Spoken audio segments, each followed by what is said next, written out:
So I've been talking about intensive parenting and sort of opting out of some of those things that we're told that we should be doing that really aren't that important. And I'm realizing that requires a piece of discernment. And that is one of those things that Mountain Mother is really good at, right? So when we are looking for discernment, what we're looking for is, there are things that have to be done, and but we're also looking for the place where that's actually serving us also, and that it's really in service to the depth of what we're doing in parenting, as opposed to just following the bazillion rubrics that are thrown at us for the things that are needed.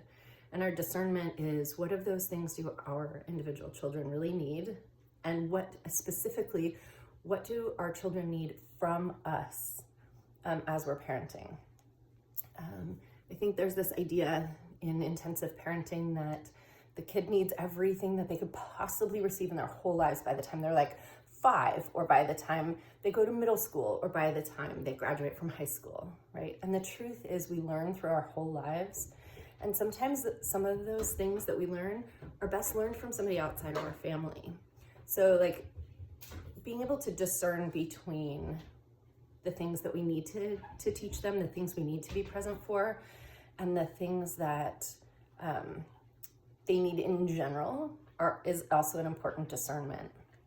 And one of my examples is sort of that in some of those really intensive parenting days for me, when my kids were toddlers or babies, doing the dishes was one of those jobs that just was perpetual, right?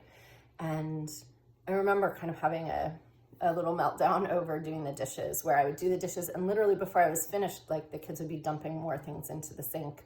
And it felt like one of those jobs that never ended, and I really wanted it to be done. I really struggled with that part. And we may all struggle with different parts, but for me, the dishes represented this huge, just ongoing requirement, right? It was this ongoing thing that was always going to be there, and that I couldn't ever get it finished.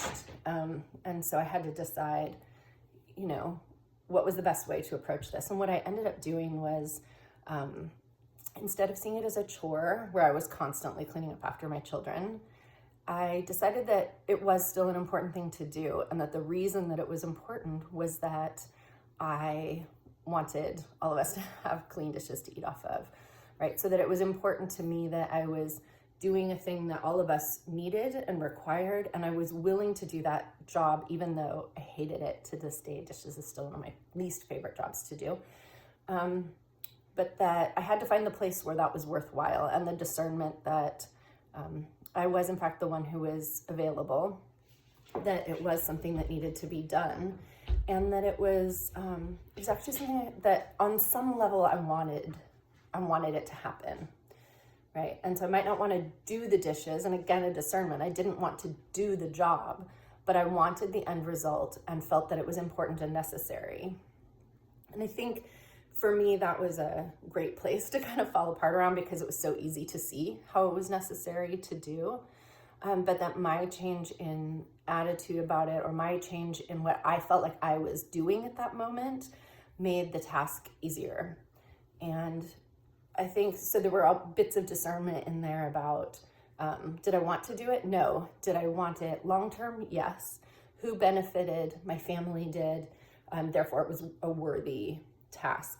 And yeah, it's really easy to see all of that now. But it exemplifies, I think, the discernments that I'm talking about, how important it is to be able to see what you want from multiple perspectives, so that you can determine whether or not the thing that you're doing is really worthwhile, and whether or not you're the only one available to do it. And at that time I was.